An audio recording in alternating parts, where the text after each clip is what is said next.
Hello learners, today we are going to discuss about one of the important aspect of the environmental impact assessment, that is strategic environmental assessment. So in developing countries with a trend of industrialization and urbanization that results in expansion of cities and construction of new projects, depleting natural resources, all together have a heavy load on ecological footprint, due to which sources of pollution increases, and we are realizing and we are experiencing nowadays.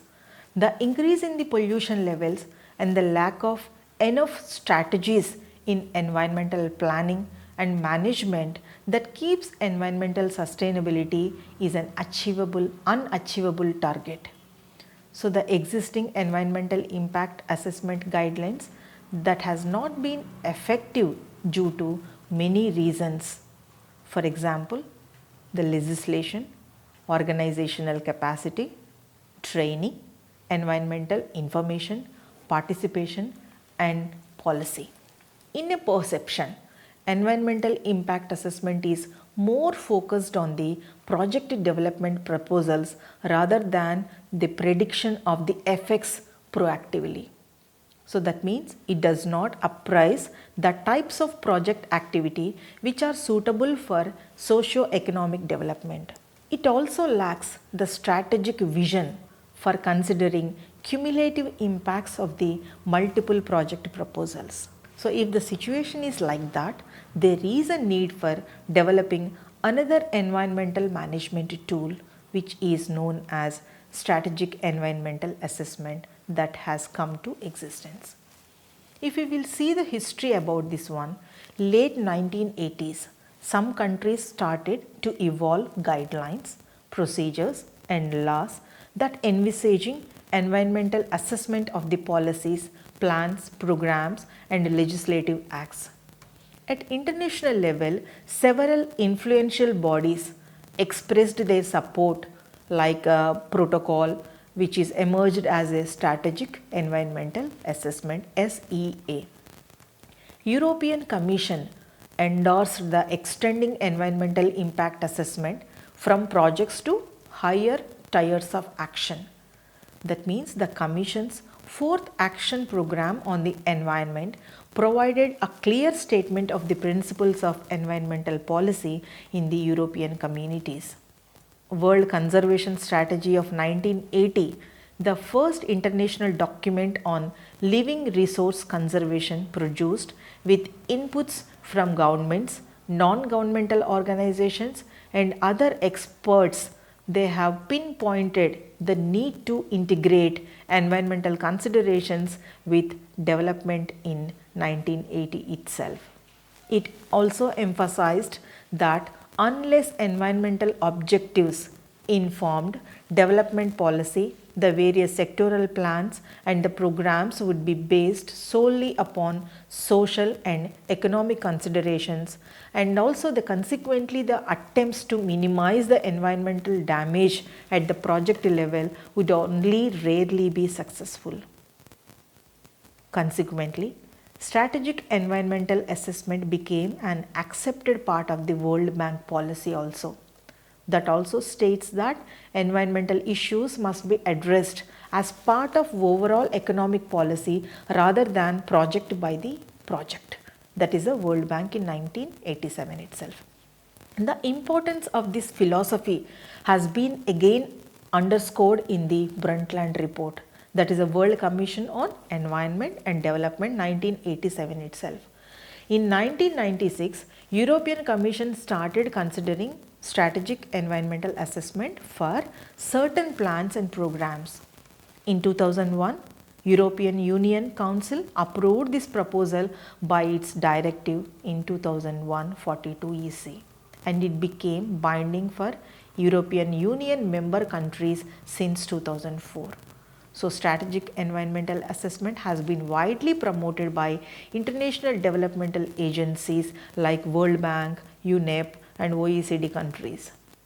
But more than the assessment of development proposals, strategic environmental assessment is an important instrument to to help face development challenges generated by the adaptation and mitigation to climate changes, or we can consider poverty eradication and overcome of social and regional inequalities, and enhancement and maintenance of biodiversity values, ecosystem services and human well-being, and also it considers social and territorial cohesion and promotion of regional developmental potentials, innovation and cultural diversity of population, and also the promotion of environmental quality, landscape and cultural heritage, and sustainable use of the natural resources.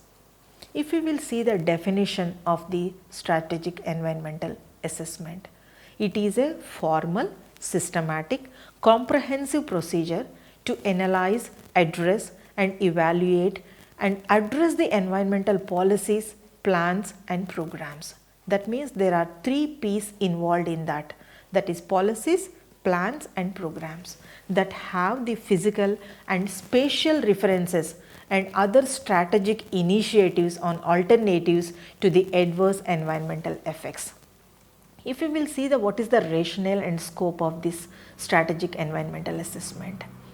The rationale of strategic environmental assessment that falls in into the 3 categories.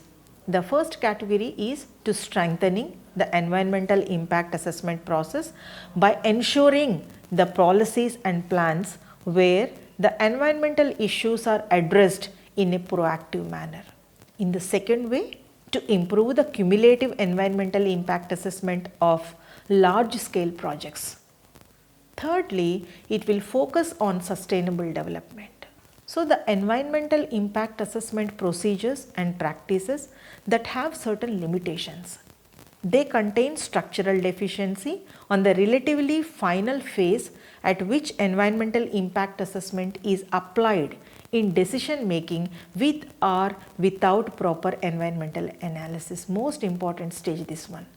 For project proposals, strategic environmental assessment can be used as a complementary to the project level environmental impact assessment to integrate the environmental considerations and alternatives to the activities which are directly into policy, plan and program design. Again, we have to consider the Brundtland Commission of WCED, that is in 1987, and Agenda 21 of UNCED 1992.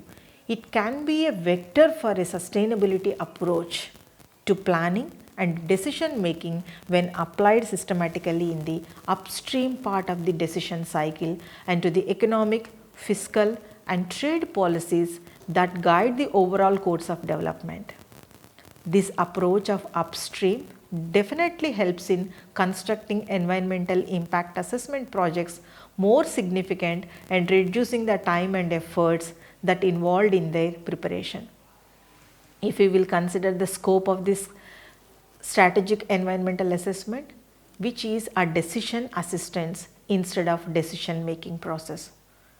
In several stages of the policy making cycle, it acts as a tool for application of planning process in more flexible way. With this extensive frame of the reference, strategic environmental assessment that includes both wide policy initiatives and also more specific programs and plans which have physical and spatial references like cities, regional plans and also the development programs. The policies, plans and programs of environmental impact assessment and the evaluation process of environmental impacts at strategic level are required not to be the same as that of a project level. So, in this process the 3 tiered PPs are there. We have already seen that. The first one is the policy. So, what it will do? Policy provides a framework for the establishment of plans. Second one is plan, that is a plan provides the frameworks for the programs and the programs which leads to the project. So, that means the planning as well as the programs and then project.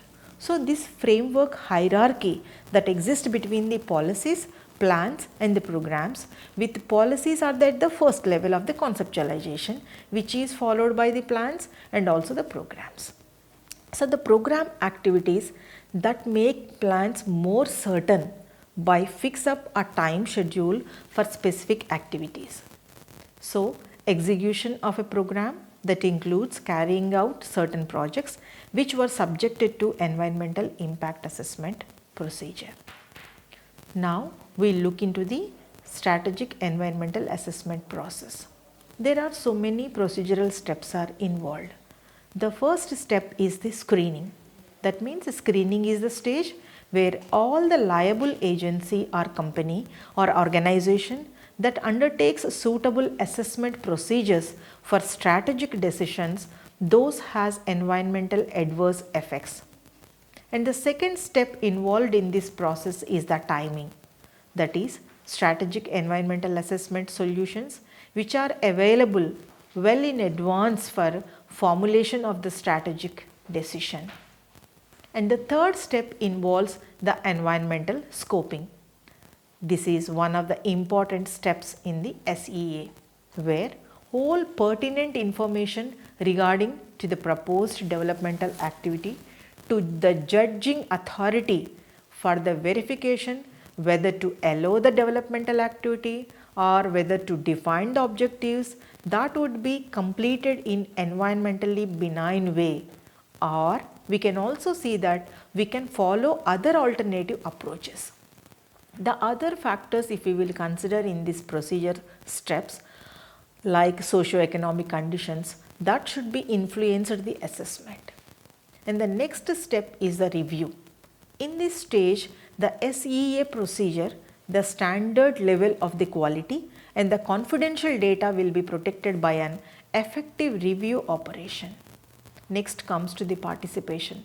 So that means the relevant information regarding the developmental activity that will be obtained by the public and also the legitimate stakeholders and make it available beforehand and is to be used proficiently in this stage of strategic decision.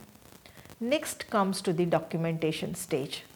So in this, the whole information will be documented and the outcome is also recognizable, comprehensible and accessible to all stakeholders, those who afflicted by the decision. And the final stage is the decision making, and it is for the accountability. In this step, the authorities will exhibit the decision making procedure and also how the results were taken into account to all stakeholders and all affected group by that proposed project about how the results were taken into account in decision making. So it is not an ending of this procedure. There is also a continuation process, that is a post decision. This step is to monitor where the provided information is emulating on the real impacts of the implementing the decision, which is valid to judge, or the decision should be amended. So this is most important aspects of the strategic environmental assessment. Now we will see what is the major differences between the environmental impact assessment and the strategic environmental assessment methods. So the measuring criteria of SEA is broader than the environmental impact assessment, in which several other activities are also involved and substantial degree of impacts to be assessed, availability of a significant range of well defined options and longer time intervals between planning, approval and implementation stages.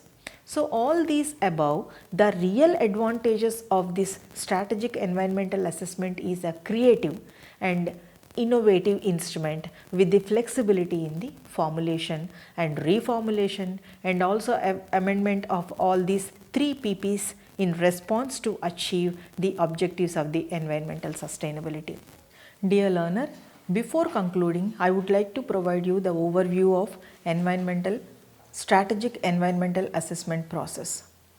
In the strategic environmental assessment process, the primary task is to analyze the proposed acts, policies, plans, programs or other strategic action plans of the government or any institutional body through an environmental window before the implementation stage. In addition to this one, It also aims to identify if there are any possible negative impacts of these actions on environment and human health before its implementation stage.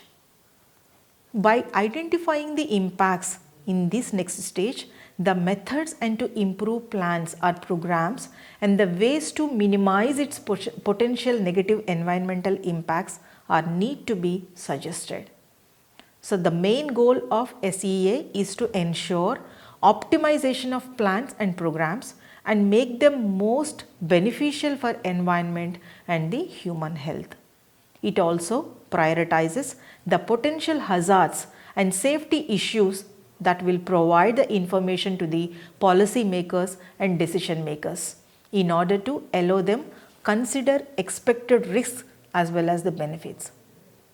Strategic environmental assessment, it also presents several alternative options to mitigate and strengthen the policies for achievement of the identified goals. It provides guidelines for decision makers to consider the most environmentally benign option. Some countries facilitate public participation in the strategic environmental assessment also. That makes it more transparent. A sector or any society which are likely to be influenced by the implementation of this plan and program that will be entitled to express their interest and also to induce to have its respectively in the decision making process. Public participation that also ensures adequate awareness to the society and to make them to think about the new ideas. In this process, relatively unexplored views and also ideas may be floated by the general public, which finds significance for these SEA experts. The traditional knowledge, or for example, you can say that inherited practices of environmental considerations and the conservation and the plethora of their experiences, which are some examples. If we will see the benefits of SEA, it will definitely improve plans and programs and gain public support to its implementation. In general, on the whole, there are some main benefits are there in SEA. It will address environmental concerns and corrections of the plans or programs at the early stages of the planning process that will result in economic savings, and it will also reduce the delay in implementation for the environmental impact assessment for such particular projects and improvement of the situations. It will also give equal importance similar to that of the other aspects of the development, for example, economic aspect or the market requirement or the financial and technological aspects in decision making. It will definitely encourage decision makers and policy makers to articulate the environmental goals with social and economic goals, like enhance the role of environmental concerns within non-environmental organizations. It will facilitate the leverage between the many organizations in general which are involved in the formulation of policies, plans and programs, and views of the general public taken into consideration during this process. That will provide the opportunity for the common people to express their concerns and potential environmental implications which they are experiencing. In certain cases, like some land use plans or the strategic environmental assessment may make a project environmental impact assessment unnecessary if impacts have been examined sufficiently at the plan or the program level. If there is a necessity, only a selected number of impacts may be examined, leaving others for the project stage to facilitate them. For example, in some cases, only sector-specific assessments, alternatives, cumulative impacts or carrying capacity assessment need to be examined at the project stage. In certain sectors like mining, hydel projects or road construction, mountain or coastal development, the mitigatory measures and compensation packages can be formulated as a reference. Alternatives like applying different technology, use of sustainable resources and their positive environmental impacts, if considered at the policy, plan or program consideration stage, and the use of the alternatives in the environmental impact assessment need not be considered. In many countries, site selection and clearance is also important. That is, a land ownership and economic considerations may render the consideration of the alternative sites impracticable. So, SEA can however help to determine appropriate sites for projects subsequently subject to EIA. There are several types of impacts which cannot be identified and assessed satisfactorily at project level or which are not dealt with at present. So, this can be classified broadly as certain cumulative impacts, synergistic, ancillary impacts, regional impacts and non-project impacts that consider in the strategic environmental assessment. It also considers the policies, plans and program providers an opportunity to address these type of impacts. Dear learner, we have to conclude by this strategic environmental assessment that promotes also and helps to understand sustainability challenges by incorporating an integrative perspective earlier in policy making and planning process. And also it supports strategic decision making that setting enabling developmental conditions. It facilitates identification and discussion of the development options and provide guidelines to help in development to follow sustainability trajectories. It also informs planners, decision makers and affected public on the sustainability of strategic decisions that will definitely ensure a democratic decision making process, enhancing the credibility of the decisions. It also encourages political willingness that stimulates the changes to mentalities and create a culture of strategic decision making. Learner, you must have understood the major difference between environmental impact assessment as well as the strategic environmental assessment. So, you must have compare these two for the betterment of the environmentally benign projects. Thank you.